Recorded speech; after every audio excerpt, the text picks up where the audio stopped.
자, 먼저 성적 부분이고요. 내신, 수능을 필두로 보시겠습니다. 자, 먼저 내신 관리입니다. 말씀드렸다시피 아까 수시에서 요구되는 내신들이 좀 높았죠. 보편적으로 상위권 대학은 2등급 이내, 그 다음에 중위권 대학들은 3등급 이내에서 관리가 필요한 경우가 있고요. 3등급이 넘어간다. 3점 몇 등급 이상이 되고 4등급부터는 사실은 내신 관리가 필요가 없어요. 수시 모집에서만 내신이 중요하고 정시 모집에서는 내신이 중요하지 않다는 걸 증명하는 게 바로 국민대입니다. 그 다음 수능 관리 방법입니다. 수능은 지금 이제 비중부 때문에 조금 나눠놨고요. 학교들마다 말씀드렸다시피 반영되는 과목이나 반영되는 비율이 달라요. 그래서 전반적으로 보시면 제일 첫 번째 짙은 파란색인 국어 과목의 반영 비율이 전체적으로 높다라는 걸 이해하실 수가 있어요. 비중도는 국어가 제일 중요하다고 보시면 돼요. 성적을 만들어내는 데 있어서. 그 다음 탐구, 그 다음 영어인데 영어가 그렇지 못하다는 건 조금 이따 말씀을 드리고요.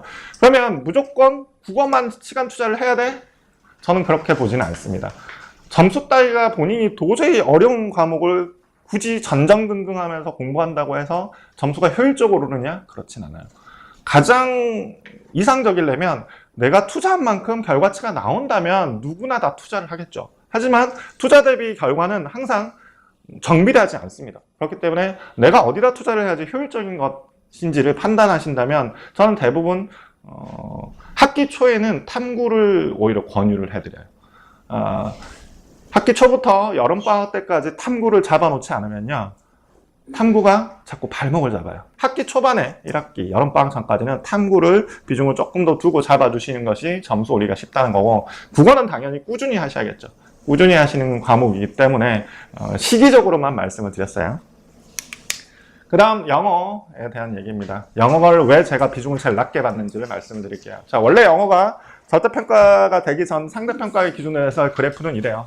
아까도 말씀드렸다시피 4, 5, 6등급이 가장 많은 인원을 확보하고 있죠. 그렇기 때문에 1등급이 된다는 건 당연히 유리한 고지에 오르는 게 맞습니다. 근데 절대평가로 바뀌고 나서는요, 가장 많은 인원의 구간이 바뀌었어요. 2, 3, 4등급으로. 즉 웬만만큼만 공부해도 2, 3, 4등급이 나와요. 그렇기 때문에 학교들이 어떻게 점수를 책정하냐면 있는 그대로 점수를 반영해주는 원점수 제도가 아니라 각 학교마다 우리 학교는 영어 1등급 받았으면 환산점을 100점 줄게, 우리는 200점 줄게, 우리는 이만큼 줄게 라고 학교마다 환산점을 쓰고 있어요. 근데 그 환산점의 특징이 뭐냐면 대부분 1등급에서 4등급 정도까지는 격차가 거의 없어요. 3등급만 돼도 학교 가는 데 있어서 전혀 지장이 없습니다, 영어는. 그리고 중하위권 같은 경우에는 4등급 이내여도 충분해요. 그 이상 더 영어에 시간 투자를 하실 필요가 없다는 거죠. 그래서 목적을 분명하게 가시고 학과 공부에 대한 시간 배정도 하셔야 됩니다. 그 다음은 수학 반영 필수라는 대학들이에요. 수학으로 좀 변경을 해주시고요. 수학을 필수로 반영하는 대학들은 실기를 보는 대학에서는 굉장히 조금 적어요. 다군 명지대 서울 캠퍼스 디지털 콘텐츠 학과가 수학을 필수로 반영하고 나군 덕성여대가 수학을 필수로 반영하는 정도입니다. 나머지는 대부분 다 비실기에서 수학을 반영을 하죠. 수학을 반영한다는 걸 말씀드리는 건 선택 반영이 아닌 필수 반영일 때를 얘기하는 겁니다. 그 다음은 한국사 영역입니다. 한국사는 이제 모든 대학이 응시를 필수로 해야 돼, 혹은 점수를 반영할 거야 라고는 얘기를 하고 있어요. 일단 응시는 무조건 필수로 할 수밖에 없는 상황이죠.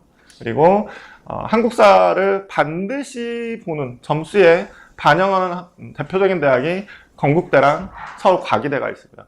서울과기대랑 그럼 건국대 한국사 점수는 어떻게 변환을 하고 있나 보시면, 건국대 같은 경우에 1등급부터 4등급까지 동일한 200점 만점을 다 주고 있죠. 그렇죠? 과기대도 1등급부터 3등급까지는 동일하고 4등급부터 점수 편차가 있긴 하나, 지금 보시면 과기대 같은 경우에 6등급까지도 거의 점수 편차가 5점밖에 안 나요. 그렇죠? 그리고 건대 같은 경우에도 9등급에도 불구하고 20점밖에 차이가 안 난다는 거죠. 그래서 한국사는 어떻게 기준을 잡으시면 되냐면 5등급 이내면 사실은 한국사 때문에 대학을 떨어졌다라고 얘기할 건 아니에요. 보편적으로 상위권 대학 학생들한테는 수능 최저 조건 때문에 4등급을 유지하라고 말씀을 드립니다. 4등급은 굉장히 어렵지 않은 게 바로 한국사인데, 한국사 4등급은 어떻게 책정이 되냐면요, 50점 만점에 25점부터 4등급이에요. 즉 반타작만 해도 4등급은 나옵니다. 그 다음 실기 관리를 어떻게 해야 되는지 살펴보겠습니다.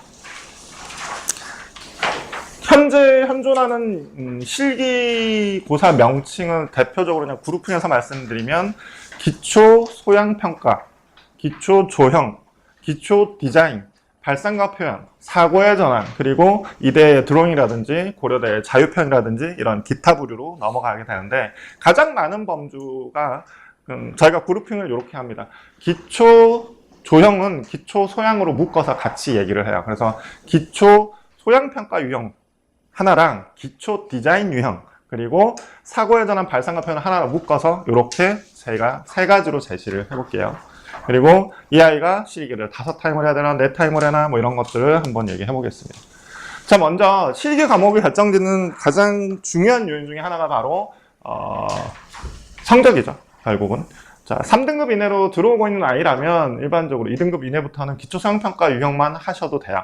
이게 꾸준하게 유지가 된다고 치면. 근데 아까 말씀드렸던 3등급에서 4등급 사이에 있는 이 구간의 아이들이 기초 소양을 기초 디자인과 겸비를 할 거냐, 아니면 나는 기초 디자인만 할 거냐라는 선택해야 되는 기로에 있는 아이들이고, 그보다 넘어가는 성적권을 보유하고 있는 4등급 이후의 아이들은 기초 소양은 사실은 배울 필요가 없어요. 실제로 배워도 나중에 입시에 써먹을 일이 없기 때문에. 그래서 성적에 따라서 실기 과목도 구분이 돼야 된다고 보시면 될 것 같습니다.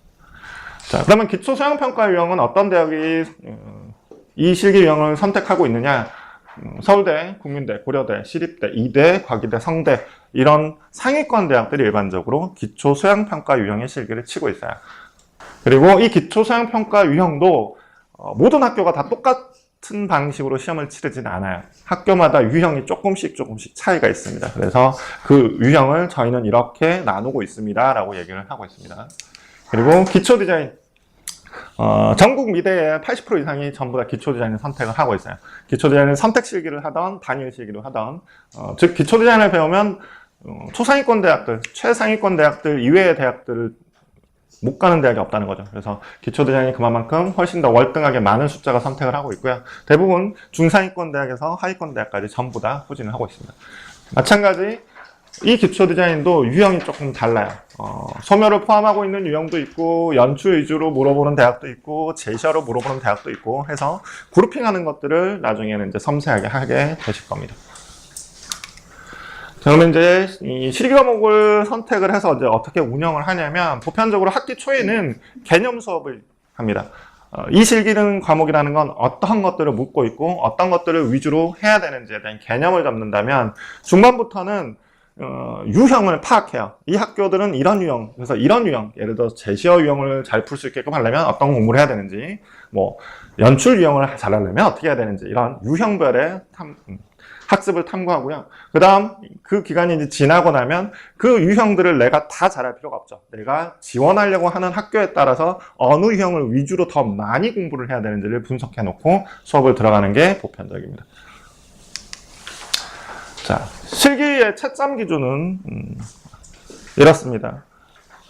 자, 건대나 단대 같은 경우에 지금 예시로 들고 왔는데요. 실제 실기 반영 실질 비율이 50%인 건대조차도 1등급하고 그 다음 A등급, B등급 간의 점수 격차가 꽤 커요.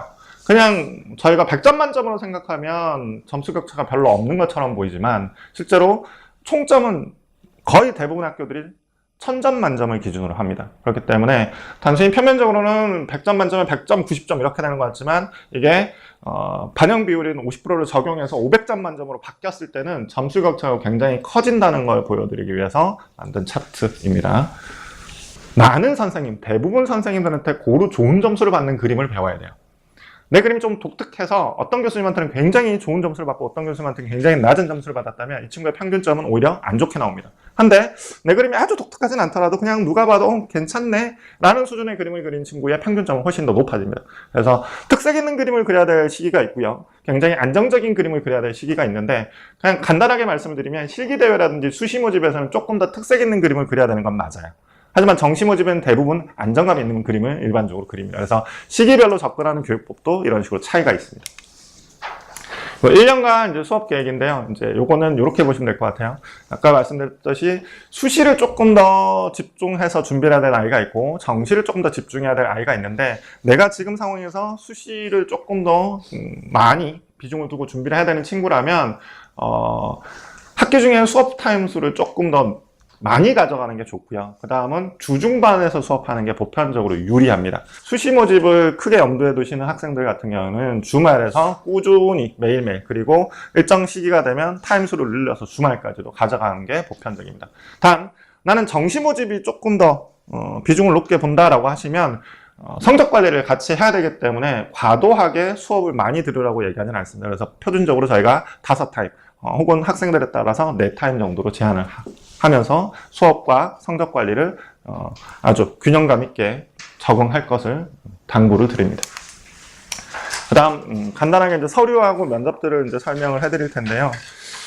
대한민국 미대 입시에서 보는 서류는 대표적으로 딱 2가지라고 보시면 될 것 같아요. 자기소개서, 자소서, 그리고 미술활동 보고서, 미활보, 이 2가지 케이스인데 자소서는 대교역, 대한민국 교육협의회가 지정한 공통문항 중에서 학교들이 선발을 해서 우리는 이거 쓸게요 라고 가져가는데, 지금 모든 대학이 그냥 다 똑같다고 보시면 돼요. 그냥 쓰는 문항이 다 똑같아요. 그래서 학교마다 자소서를 달리 써야 되는 상황은 거의 오지는 않습니다. 단 그 학교가 바라는 인재상에 맞춰서 부분을 수정한다거나 내가 지원한 학과에 따라서 부분을 수정하는 일은 해요. 자소서를 쓴다는 건 간단하게 말씀을 드리면 이런 거예요. 그냥 글을 쓰는 행위가 아닙니다. 이거는 작문하는 시간이 아니거든요. 자, 저희가 이제 그림을 통해서 교수님한테 나는 이런 사람입니다라고 선을 보이는 거거든요. 그래서 뽑아주십시오. 나는 이런 장점이 있습니다.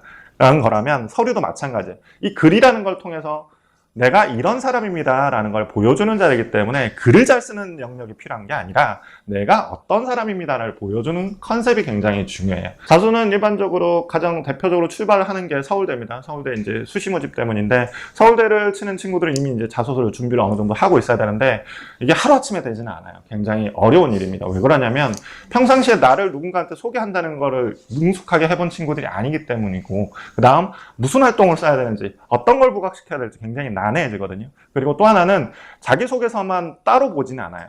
학생부를 비교해서 같이 봅니다. 학생부는 이때 무슨 역할을 하냐면 근거 자료로 활용이 돼요.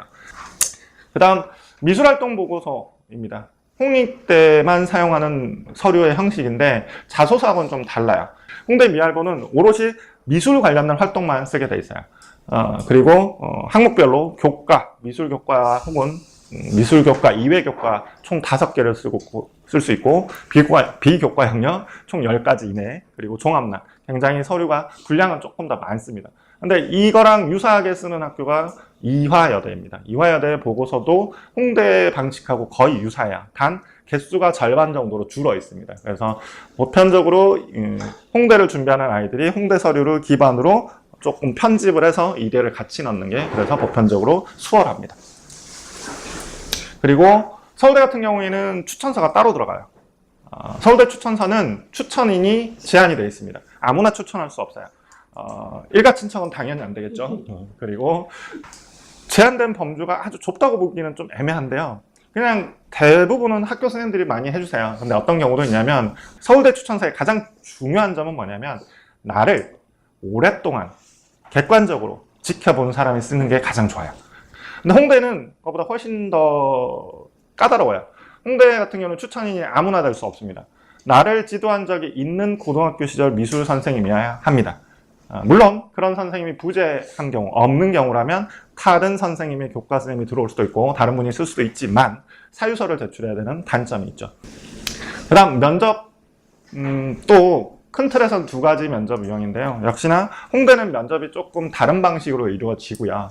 그 다음 대부분의 면접은 적성검사, 이 학생의 전공 적합도, 인성 이런 일반적인 것을 체크하는 일반 면접이 있고, 홍대를 필두로 해서 동덕여대 학생부 종합전형 같은 경우에는 이 문제를 내고 문제를 풀게 하는 유형의 형태의 면접을 치르고 있습니다.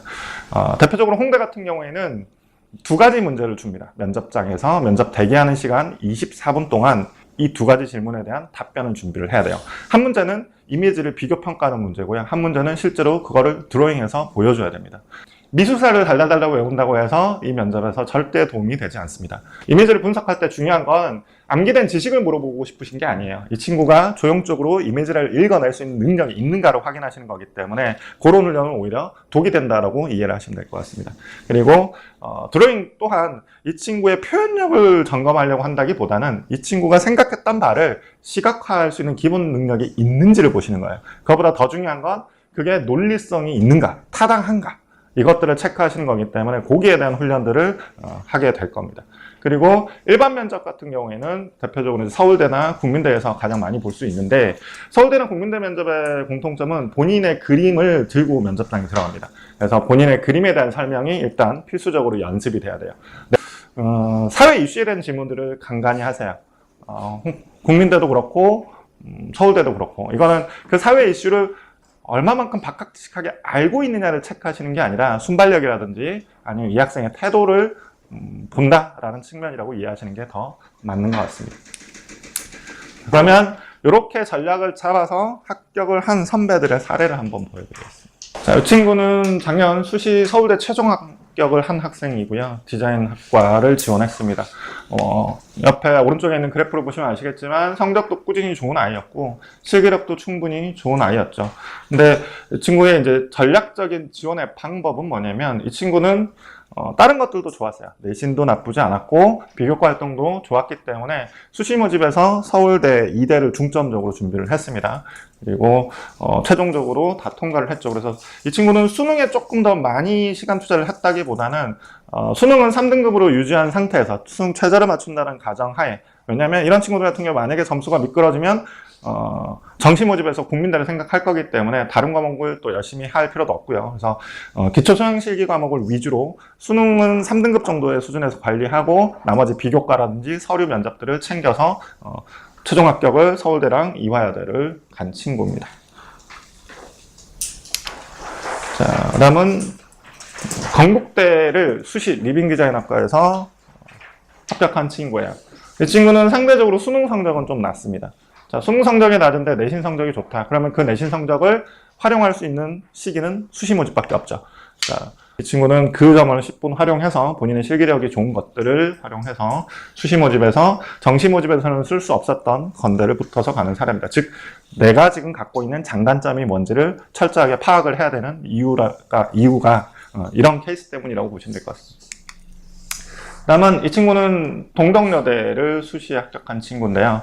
동덕여대면 뭐 어찌 보면 잘 간 거고 어찌 보면 좀 아쉬운 케이스인데, 이 친구는 이제 저한테 그랬어요. 너무 아쉬워요. 재수생이었는데 건대를 목표로 했었거든요. 실제로 건대를 가고 싶었는데 수시 때 동덕여대를 쳤는데 그냥 덜컥 붙어버린 거죠. 근데 성적을 이렇게 안정적인 친구가 아니라서 어찌 보면 잘된 선택일 수도 있어요. 근데 사실 건대랑 동덕이 그렇게 수준 차이가 많이 난다라고 보기에도 사실 어렵긴 하지만 본인이 어떤 결정을 하든지 중요한 건 이렇게 후회할 행동을 하시면 안 된다는 거예요. 그 다음은 홍익대를 수시로 합격한 학생이고요.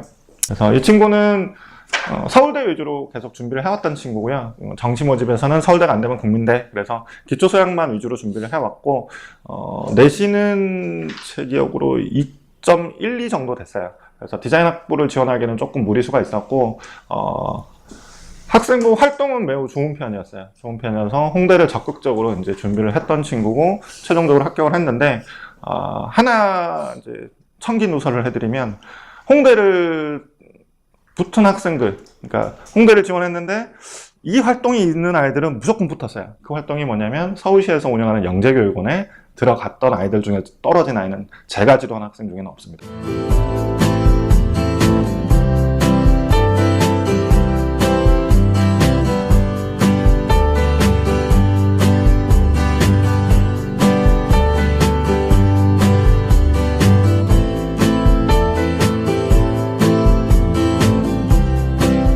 잘 그리는 게 훨씬 어려워요. 잘 그린다는 건 내가 그리는 방법을 한번 보고 이해했다고 하더라도 몸으로 체득하지 못하면 절대 할 수가 없습니다. 그렇기 때문에 물리적인 시간 투자가 분명히 필요해요. 단기간 안에 하기가 굉장히 어렵다는 거죠. 그러려면 결국은 잘하기 위해서 반복 훈련이라는 걸 해야 되는데, 반복 훈련을 좋아하는 사람이 누가 있을까요? 굉장히 싫겠죠. 근데 그거를 견뎌야 된다는 거죠. 그 다음은 이제 정보 전달이라든지 아이를 대처하는 방법에서인데요. 옆집 아이와 우리 아이가 똑같을 수는 없죠. 뭐 물론 뭐 싸운 무언가가 내신 성적이나 수능이나 뭐 이런 것들이 비슷하다면 모르겠지만 전혀 다른 상황에서 옆집 아이의 사례를 들고 오실 필요는 없어요. 또 하나는 정보가 예전에 비해서 이 들어오는 루트가 굉장히 다양합니다. 뭐 인터넷에서부터 각 학원이 제공하는 거, 학교에서 제공하는 거 굉장히 다양한데 문제는 뭐냐면요. 정보는 누가 그 정보를 분석하느냐에 따라서 똑같은 뉴스가 변질돼서 보여져요.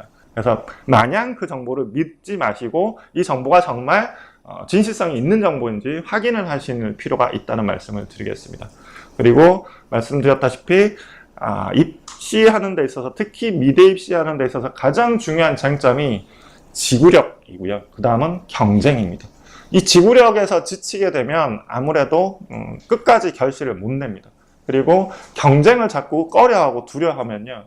즉 실기시험장에서 내 실력을 발휘할 수가 없어요. 조금 부추겨서 좀 더 끝까지 해볼 수 있게끔 유도해 주시는 걸 당부드리고 그 다음은 경쟁 상황에 자꾸 도망가려는 아이들 경쟁 상황을 즐겨라고 해주시는 게 가장 유익할 것 같습니다.